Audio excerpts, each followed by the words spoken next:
Hello guys, Hello Virgo, welcome dito sa aking channel, Kapalaran 888. Welcome guys. Alamin natin kung anong messages, vibration, gabay energy para sa lahat ng Virgo. Okay, ito ay para sa lahat ng Virgo. Alamin natin ang weekly tarot reading mo. So, Hecate and then Moonbeam. Okay, Virgo, para to sa linggong ito. First card natin is etong unang barahan na to na Hecate. Sinasabi na yung pagbabago daw Virgo is napaka-importante. So, kung gusto mo ng pagbabago sa iyong buhay, or kung gusto mong may babago sa buhay mo, kailangan mong i-release ang sarili mo sa nakaraan. Or kailangan mong kumawala sa nakaraan. Okay? So, ibig sabihin, kailangan mong let go yung mga bagay-bagay, sitwasyon na alam mo na hindi mo na kailangan sa kasalukuyan and then sa hinaharap. Huwag ka nang mag-focus, huwag ka nang magbigay oras, panahon, pagkakataon, or energy. Huwag ka nang mag-exert ng energy, atensyon doon sa mga tapos na. Like sa past mo. Okay? Kasi nasa tamang landas ka na ngayon eh. Nasa tamang direction ka na. Papunta doon sa hinaharap. So kung patuloy ka pa rin na nakatingin sa likod mo, pwede kang hindi makapag-focus sa kung anong direksyon ang pupuntahan mo. 'Di ba? So, ganun lang 'yon. Literal, 'di ba? Pag may naglalakad tayo, kung palagi kang nakatingin sa likod mo, hindi mo makikita, baka matisod ka. Hindi mo makikita kung ano yung lalakaran mo, baka delikado. 'Di ba? So, dito sa barahang to, wag kang magsayang ng oras sa mga bagay-bagay na hindi na importante or hindi mo na kailangan para sa mga susunod na araw. Okay? Simplify mo yung buhay mo daw, Virgo.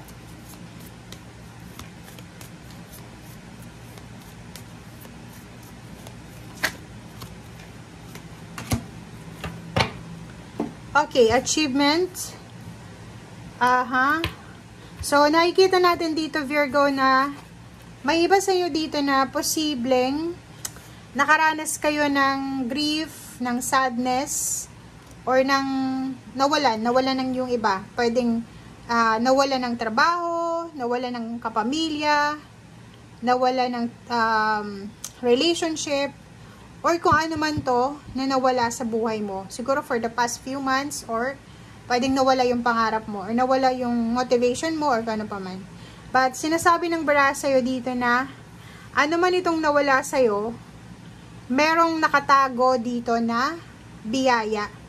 'Di ba? Parang may mga hidden messages, hidden blessings ito na mga nawala sa'yo. So, ibig sabihin, may nawala, may babalik, may darating. Okay? So, this week, mag-focus ka lang sa kung ano yung gusto mong marating. Maraming nawala, yun ang kailangan mong tanggapin sa ngayon, na pag wala na, okay?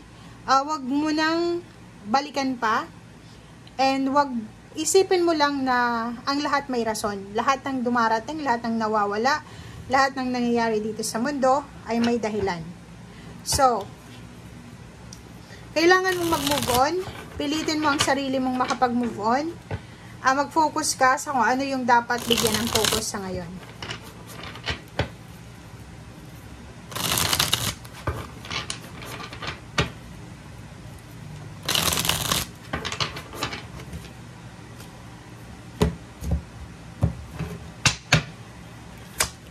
Okay, so, 8 of Cups.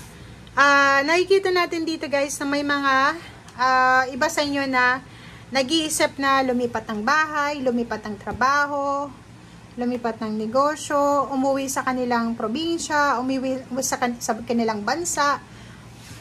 Pagbabago to eh, 'di ba? So, sinasabi ng baraha sa'yo dito na siguro yan yung tamang desisyon, yan yung tamang solusyon sa kung ano man ang pinagdadaanan mo sa ngayon. Kailangan mong makamove on, kailangan mong umalis, kailangan mong kalimutan kung ano yung dapat kalimutan. Okay? So, tingnan mo dito. Atong barahang to is nagsasabi na maraming alaala, 'di ba? Marami kang alaala na dala-dala sa taong 'yan. Parang relationship siya, or pwedeng family members na nami-miss mo, or pwedeng nangihinayang ka sa closure, kung ano pa man. But sinasabi ng barahan na kailangan mo ng kalimutan. Okay? Two of Pentacles, sinasabi ng barahan sa'yo dito na may ginagawa ka sa ngayon na posibleng magdadala sa'yo ng balanse sa pera. So, ano ba to? Nag-aaral ka ba? Nagsiseminar? Nagmamasteral? Doctoral? Or ano ba tong ginagawa mo sa ngayon? Kasi, etong ginagawa mo sa linggong ito, posibleng makakatulong to sa'yo para maging balanse ang iyong financial na buhay. Kailangan mo rin na maging mapasensya kasi marami kang stressor sa buhay eh. Maraming pwedeng magdala sa'yo ng stress or problema sa buhay mo. Okay? And Two of Wands, may choice ka sa linggong ito kung gusto mong ituloy kung ano itong mga ginagawa mo. May choice ka sa linggong ito na makaalis dyan sa stagnation na yan or mag-stay sa stagnation na yan. So, nasa kamay mo. Okay? And Five of Swords, diba? So, minsan, sinasabi ng baraha sa atin na may mga problema tayo sa buhay, may stagnation tayo sa buhay na kailangan na natin isuko. Diba? May mga bagay-bagay na hindi nag-work sa buhay nyo na kailangan nyo nang ibaba. Okay? Kasi may ibang tao na kahit hirap na sila sa buhay, patuloy pa rin nilang kinakarga, 'di ba? Lahat ng obligasyon, lahat ng pagod, lahat ng kung ano man 'to na responsibilidad. So dito sa barahan 'to, sinasabi na as much as possible, kung halimbawa na hindi mo na kaya, magpahinga ka, 'di ba? So sabi ng baraha sa iyo dito, pera, relationship, makukuha mo yung karmic justice niyan. Okay? Siguro hindi pa sa ngayon, pero darating din yan sa tamang panahon. Okay? Yung iba sa inyo dito, especially kung kasal kayo, may asawa, may kontrata kayo, valid contract sa trabaho, siguro kailangan yung i-check or i-verify nyo yung mga pinirmahan yung kontrata dyan. Or kung ano man tong mga commitment na meron kayo. Kasi, baka merong mga hidden na hindi maganda dyan sa pinirmahan nyo. Okay?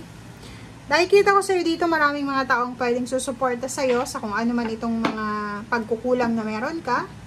Maraming tutulong sa'yo, may pamilya, kaibigan, or kung sino man sila. Okay? Thank you guys. Bye!